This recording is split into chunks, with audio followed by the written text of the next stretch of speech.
Sementara itu, pejabat Ukraina dan Rusia telah sepakat untuk membangun 10 koridor kemanusiaan untuk membawa masuk bantuan kemanusiaan dan mengevakuasi penduduk sipil.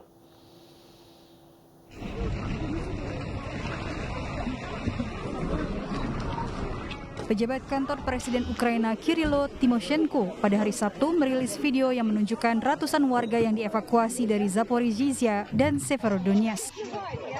Beberapa dari mereka akan dievakuasi ke wilayah Kiev dan Luhansk, dan satu akan dipindah dari Mariupol yang sudah terkepung. Pengiriman bantuan kemanusiaan juga direncanakan tiba di kota Kherson yang saat ini berada di bawah kendali Rusia. Menurut data Badan Migrasi PBB, serangan Rusia telah menelantarkan hampir 6,5 juta penduduk sipil Ukraina. Angka ini di atas 3,2 juta pengungsi yang telah meninggalkan negara tersebut. Sementara itu, puluhan anak yatim piatu Ukraina dan pengasuh mereka dijadwalkan terbang dari Polandia ke Inggris pada hari Senin. Mereka kini masih terjebak di Polandia karena dokumen penting yang hilang.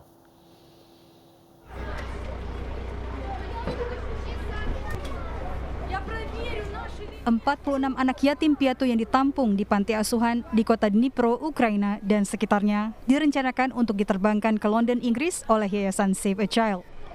So we evacuated 46 orphans in two groups. We were able to get them on a train from Dnipro to Lviv. We then bussed in a coach from Poland into Lviv. We collected the groups, and we were fortunate we had some foundations and charities in Poland that helped us source accommodation and kept the children well fed. So that's where they've been staying the past 2 weeks. They've been in a town called Znyn, and we just want to go to London now. Perjalanan mereka disponsori oleh Badan Amal Skotlandia bernama Dnipro Kids yang didirikan oleh pendukung klub sepak bola Hibernian di ibu kota Skotlandia, Edinburgh. Penerbangan diatur untuk berangkat dari Warsawa, Polandia menuju London dan ke Skotlandia sebagai tujuan akhir. Selain 46 anak yatim piatu, wali pengasuh atau ibu angkat di panti juga ikut mendampingi mereka. Namun dokumen yang hilang dari pihak berwenang Ukraina bagaimanapun telah membuat mereka terjebak di sebuah hotel di Warsawa hingga masalah tersebut dapat diselesaikan. Just as we were on the way to the airport, we were told there's a document missing and that we only had half an hour for the authorities to sort it out. And we just waited and waited and hoped, and then in the end we were told that the plane had to be cancelled because they wouldn't be able to leave Britain until the Polish authorities confirmed that they could land, and they couldn't land without this piece of paper from the Ukraine confirming it was okay to fly the children out. Kota industri penting di Dnipro yang terletak di timur Ukraina telah menjadi sasaran serangan udara Rusia. Pemerintah Inggris telah mendukung upaya untuk membawa puluhan pengungsi anak yatim piatu ini ke tempat yang aman. Menteri Dalam Negeri Inggris Priti Patel mengatakan pekan lalu bahwa pihak berwenang Inggris bekerja sama dengan Polandia dan Ukraina untuk memastikan kedatangan anak-anak ke Inggris dengan cepat. 30 tahun setelah berani tampil ke publik, seorang mantan Yanfu asal Korea Selatan meminta pemerintahnya untuk mengajukan gugatan atas tindakan militer Jepang kepada kaum perempuan pada masa perang ke Pengadilan Mahkamah Internasional.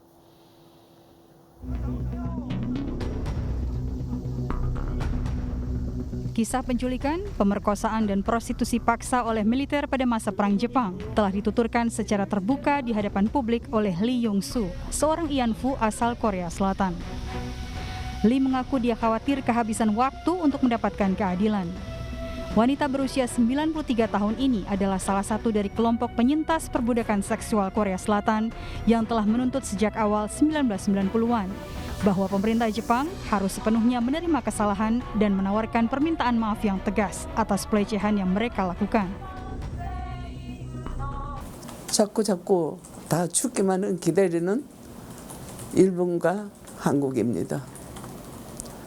이래도 저는 끝까지 Lee memimpin kelompok internasional para penyintas perbudakan seksual, termasuk orang-orang dari Filipina, Cina, Indonesia, Australia, dan Timor Leste.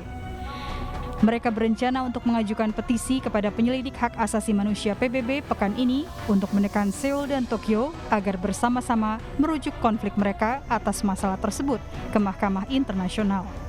우리 저를 기다려주지 않았지 싶습니다. 그래서 끝까지 어디라도 가서 해결할 수 있는 것 같으면 해결하려고 지금까지 이를 악물고 죽지 못해서 살아왔고 구박을 받으면서 살아왔고 손가락질 받으면서. Kelompok penyintas menginginkan Seoul untuk memulai proses arbitrase terhadap Jepang dengan panel PBB mengenai penyiksaan jika Tokyo tidak setuju untuk membawa kasus tersebut ke Mahkamah Internasional. Tidak jelas apakah Korea Selatan yang menantikan pelantikan pemerintahan baru pada Mei mendatang akan mempertimbangkan untuk membawa kasus ini ke lembaga-lembaga PBB. 무릎 꿇고 사죄를 받아야 됩니다. 그런데도 안 하지 않습니까?